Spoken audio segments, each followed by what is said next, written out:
before a CSI even enters the crime scene, they need a full set of appropriate protective clothing. True crime stories reveal the darkest sides of human nature, hidden motives, broken trust, and crimes that shock entire communities. Crime scenes often occur outside, and a police officer is usually the first person at the scene. However, the police officer should not disturb the crime scene and should instead set up a cordon to protect the evidence contained within. In this documentary, we explore 5 unforgettable cases: the silent killer who struck without warning, a brutal murder in the suburbs, the mystery of a vanished child, a deadly tale of betrayal and blood, and the long fight for justice at last. These stories prove evil can hide anywhere, even in the people we trust most. The silent killer in every neighborhood. There are streets that look safe, homes that seem quiet, and families that appear normal. But behind closed doors, some of the darkest crimes take place, crimes no one expects until it is too late. The story of the silent killer is one such case. At first, there were no warning signs. Friends and neighbors described him as polite, respectful, and even helpful. He walked among people like anyone else, carrying secrets no one could see. What made him different was not how he looked or how he spoke. It was what he planned in silence. The victims never heard the danger coming. There were no loud threats, no open fights, no obvious signs of rage. Instead, the silent killer worked quietly, choosing moments when people least expected harm. This made his crimes more chilling. Police first became suspicious when several mysterious deaths occurred in the same area, all within a short period of time. Families who once believed their loved ones had died naturally began to question everything. Could it all be a coincidence? Or was there a murderer hiding in plain sight? As detectives dug deeper, the truth began to surface. Medical records did not add up. Witness statements revealed contradictions. Slowly, a terrifying pattern emerged. The silent killer had studied his victims, learning their routines, their weaknesses, and the perfect time to strike. Each step was planned, each crime executed without a sound. His cold method shocked investigators because it showed not a sudden act of violence, but a careful plan carried out over time. When the arrest was finally made, the community was stunned. People who once trusted him now felt betrayed and afraid. They realized that evil can hide behind an ordinary face. This story reminds us that sometimes the most dangerous killers are not the loud or aggressive ones. They're the ones who move quietly, patiently, and without warning. The silent killer was not just one man. He became a symbol of fear, a reminder that trust can be deadly when placed in the wrong hands. Murder in the suburbs. The suburbs are often seen as safe places. Neighborhoods where children play outside, families gather for barbecues, and people leave their doors unlocked at night. But behind this image of comfort and peace, darkness can strike without warning. The case known as Murder in the Suburbs began like any other evening. A quiet street, a well-kept home, and a family that seemed ordinary. Then, in a single night, everything changed. Police were called after neighbors reported strange noises, shouts, a crash, and then sudden silence. When officers entered the home, they discovered a scene that would shock even the most experienced detectives. A violent struggle had taken place, and one family member had lost their life in a brutal attack. The evidence suggested that this was not a random act. Someone close to the victim, someone who knew the house and the family, had turned it into a crime scene. Investigators searched for clues, piecing together what had really happened. At first, suspicion fell on strangers, but soon, the truth pointed closer to home. Interviews revealed tension within the family, arguments, financial stress, and secrets that had been carefully hidden from the outside world. The picture of a happy suburban life began to crumble. As the investigation continued, the community was shaken. Neighbors who thought they knew the family realized they only saw the surface. Behind closed doors, emotions had boiled over until violence erupted. The arrest shocked everyone. It was not an outsider, but someone the victim trusted, someone who shared meals, laughter, and daily life with them. The vanished child. There are few crimes more terrifying than the disappearance of a child. It begins with a moment of panic. An empty bed, a missing toy, a door left slightly open.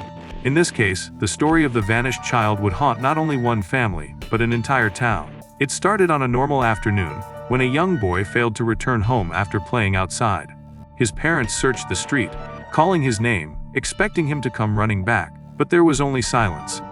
Minutes turned into hours, and fear began to grow. Police were called, and soon the neighborhood was filled with flashing lights and officers knocking on doors.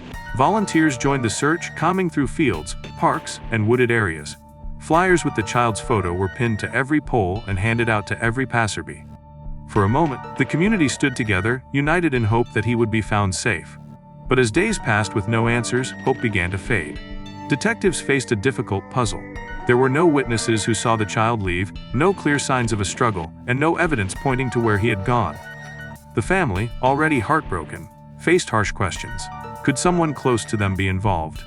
Was this the work of a stranger who had been watching silently, waiting for the perfect moment to strike?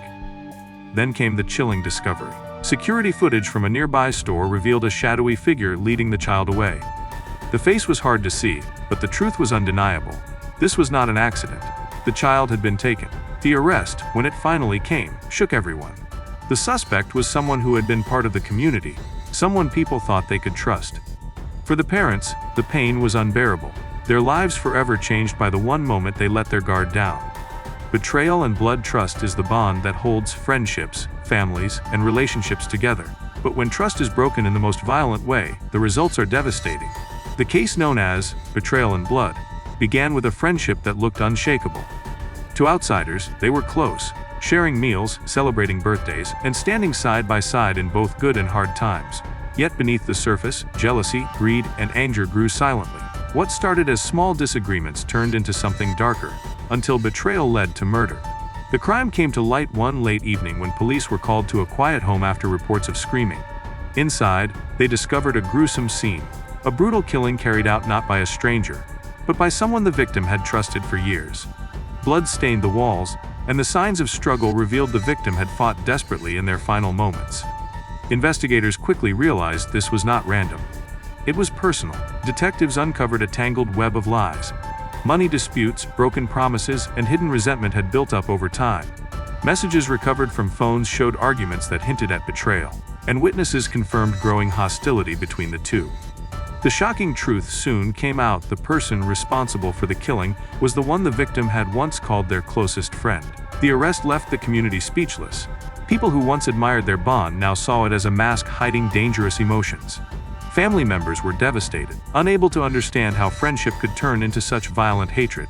Justice at last. Every true crime story begins with pain, but some also end with justice. The case known as Justice at Last was one that tested the strength of investigators, the patience of a community, and the endurance of a grieving family. For years, the crime remained unsolved. Evidence was thin, leads went cold, and suspects slipped through the cracks. The family of the victim lived in constant agony, knowing their loved one's killer was still free. But they never gave up hope that one day the truth would be revealed. The turning point came when new forensic technology was applied to old evidence. What had once been dismissed as useless traces, tiny fibers, faint fingerprints, and DNA too small to test, suddenly became powerful tools. Detectives reopened the case, determined to follow every clue. Piece by piece, they built a picture of what had really happened that night. Slowly, the suspect's face came into focus. When the arrest was made, emotions ran high. In the courtroom, the victim's family faced the person who had caused their endless suffering. The trial was long, filled with testimonies, cross-examinations, and painful details.